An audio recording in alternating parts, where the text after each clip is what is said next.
За улс төрийн маргаан дагуулсан өөр нэгэн сэдв нь 2.3 их найд төгрөгийн өртөгтэй туулын хурдны замын төсөл юм.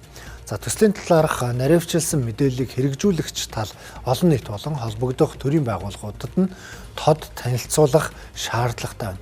Учир нь усны газраас хийх судалгаанд шаардлагатай зураг төслийн материалыг одоо хүртэл ирүүлээгүй гэж мэдээлж байна.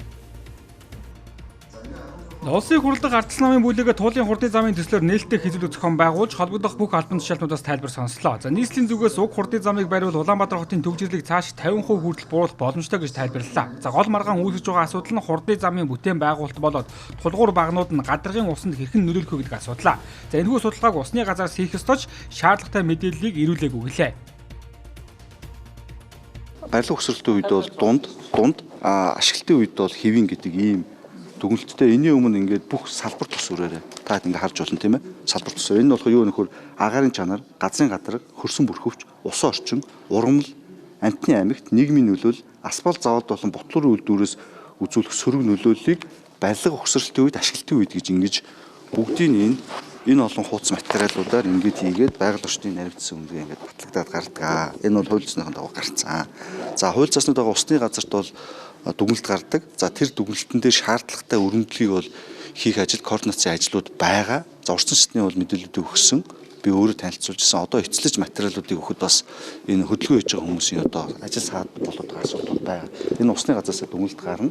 Энэ хууль журмынхан дагуу явдаг энэ инженерийн одоо ажлын процесс явж байгаа гэсэн. За ямар нэгэн дүгнэлт гаргаад энэ туулын хурдны замын 7.2 км гол руу орсон хэсэг нь хортой байна, хоргуун байна гэж хэлэх ямар ч үндэслэл алгаа. Яагаад гэвэл ерөөсө судалгаанууд хийгдээгүй байна. Тийм болохоор хэрвээ энэ төслийг хэрэгжүүлэхийг хүсэж байгаа бол маш хурдан хугацаанд боломжит бүх тооцоол юмнуудыг хийгээд дахиад ороод ирэл гэдэг асуудал гэсэн.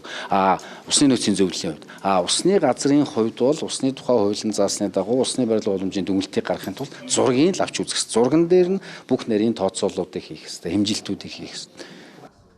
Ач холбогдол өндөртэй төсөл учраас одоогоос 18 жилийн өмнөөс судалж 2 ч удаа техник эдийн засгийн үндэслэлийг нь боловсруулжээ. Гэвч хэрэгжүүлж чадалгүй цаг алдах тусам замын тараст газар олголт хийгдэж хотхон хороолол баригдсан нь анхны зураг төслийг өөрчлөхөд нөлөөлөд байна. За түүнчлэн уг төслийн талаарх мэдээллүүдийг олон нийтэд ил тод өгөх шаардлагатай байгаа гишүүд онцоллоо. За Япон солонгосын жишгийг жишээ болгож ажиллах байгаа бол буруу. Одоо буцаагаад тэд нар буулгаж байгаа. Энэ нь бол манай Монгол буух хувилбар огтоос биш.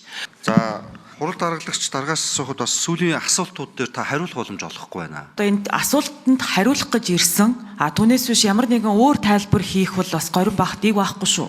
Дан далангаар явах юм бол туулгоор бүр байхгүй болно. Тэрнийг нь байгаль орчны үнэлгээг нь хөнгөлөхийн тулд гүүрэн байгууламж болгож байгаа.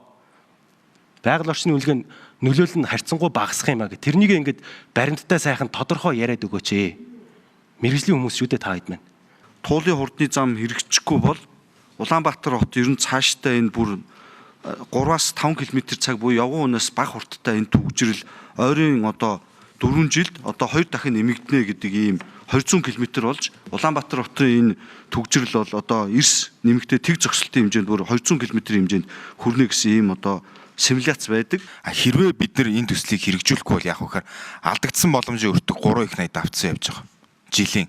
Дээрээс нь энэ төслийг хэрэгжүүлээд орохоор симуляц хийгээд тоогоо гаргахлаар 197 мянган тээврийн хэрэгсэл зорчих боломж бий болно өдөрт.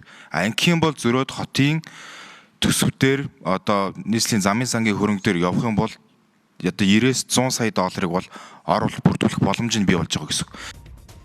За туулын хурдны зам нь олон улсын AH 3 ангиллын зам байх юм байна. Мөн энэ замаар нэг удаад 50000 төгрөгийн тарифтай зорчиж жилдээ нийслэлийн төсөвт 90-100 сая долларын орлого төвлөрүүлж богино хугацаанд зардлаа нөхнө гэсэн тооцоолыг танилцуулжээ.